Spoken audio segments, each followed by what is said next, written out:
यहाँदेखि उद्धो देखाइदिन्छु ल। यहाँदेखि उद्धो सोलिड मकैबारी हाम्रै हो यो। जहाँसम्म देखिएको छ सोलिड मकैबारी। यहाँ लडेर मकै दुम्सी बँदेलहरूले खाएर खत्तम। यता उभो चाहिँ कालचिङ जङ्गल छ अहिले, फरेस्ट एकदम। यो इलेक्ट्रिकको पोल हो, इलेक्ट्रिकको पोल यहीँ आएको छ हो। डल्ले खोर्सानी, डल्ले खोर्सानी, डल्ले खोर्सानी इज द तितेभी हो। यहाँ ठाडो जिरे खोर्सानी दरो फलेको छ। यहाँ पनि रातै रातै रातै फलेको छ हो। यो करेला, यो चाहिँ करेला हो। यहाँ फलेको छ करेला पनि, करेला पनि छ हो, सब छ। सुँगुर पनि छ यहाँभित्र। यहाँ सुँगुर मजाले सुतिरहेछ। ओहो पानी पऱ्यो, मेरो जुत्ता हुनुपर्छ। पानी पऱ्यो, जुत्ता हुनुपर्छ। यहाँ ओभानोमा राखिन्छ। होइन भाउजूको हो। नानी यहाँ न, तँ चाहिँ के गरेको? आएको आइज न यहाँ, यहाँ हेर्न आइज, भिडियो बनाएको। यतापट्टि आइज न, यहाँ हेर्न। यहाँ पापाहरू उता हेर्न। ओ मामाहरू, मामा र पापा नि चिरिक चिरिक चिरिक चिरिक चिरिक हान्नुहुँदैछ नि भित्र। को भन्छ अब, मम्मी र पापा नि हौ। छ्यास छ्यास छ्यास छ्यास दबाई हान्दैछ।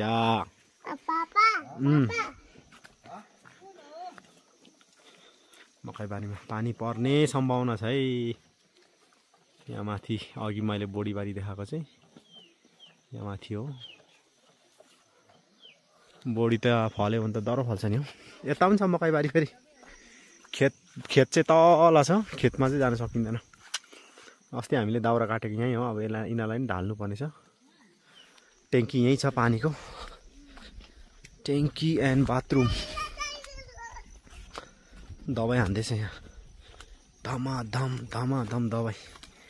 ट्याङ्की छ यहाँनिर, पानी यहाँ छ। ओके ल, बस्तीको भ्लग है यो चाहिँ, एकदम organic vlog, uncut, no edit, no nothing.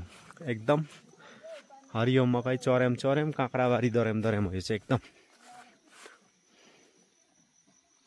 आज नहानेको भए ढिलो हुन्थ्यो भाउजू। यो पलाउँदै रहेछ नि। ल बारीमा दबाई हानेको हेरौँ त।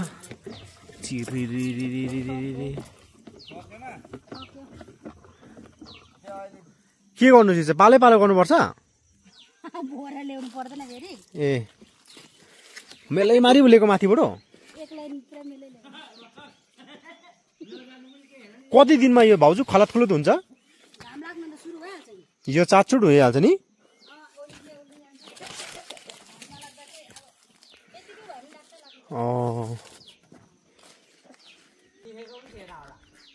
मुभी बारीमा देखेको थिएन नि, मुभी बारीमा नि हो यहाँनिर।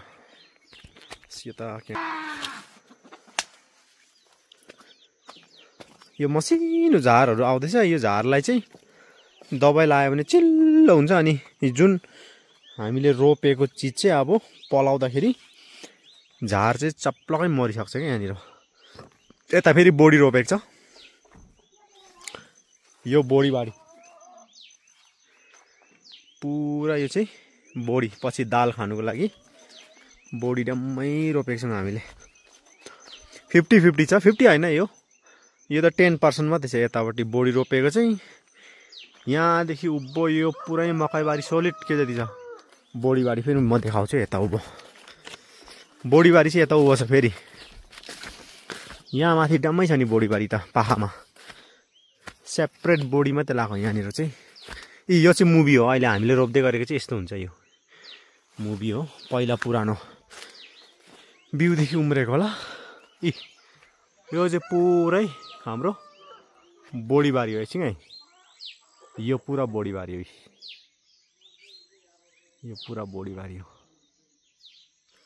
यहाँदेखि लिएर हाम्रो खोर्सानीको कुखुरा पनि आएछ यहाँनिर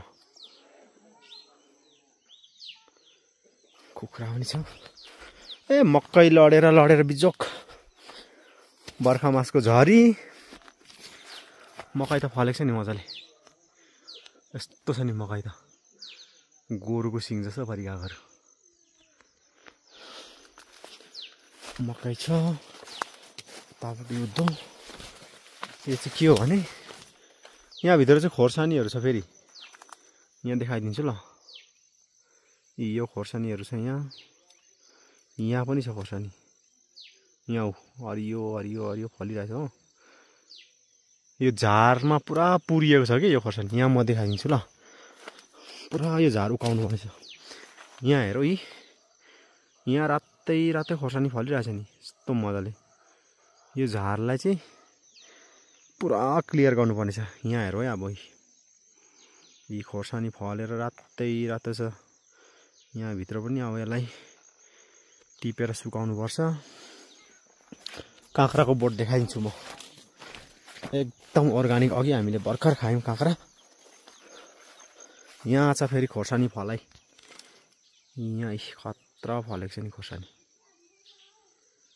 यहाँ खोर्सानी छ यो पुरा यो घारीभित्र खोर्सानी नै खोर्सानी छ यता चाहिँ बोडीबारी हो यो चाहिँ बोडी यो पछि दाल खानुपर्छ क्या यसको फलेपछि अनि काँक्राको बोट चाहिँ अर्गानिक काँक्राको बोट चाहिँ यो हो पहिला फर्स्ट रोपेको चाहिँ खायौँ हामीले फलेर यो चाहिँ भर्खर यता फेरि बर्मे धनिया यो जुन छ यो धनिया हो यो चाहिँ यो स्टार जस्तो भएको चाहिँ धनिया दामी छ नि धनिया छ दाउरा यो इस्कुसको बोट हो फेरि यो इस्कुस भयो हैन अनि यता काँक्रा भयो काँक्राको चिचिरा लाग्नु थाले जस्तो छ काँक्रा यस्तो हुन्छ है पहेँलो फुल्छ टक्कसँगले हैन यहाँ चिचिरा लाग्नु थालेछ नि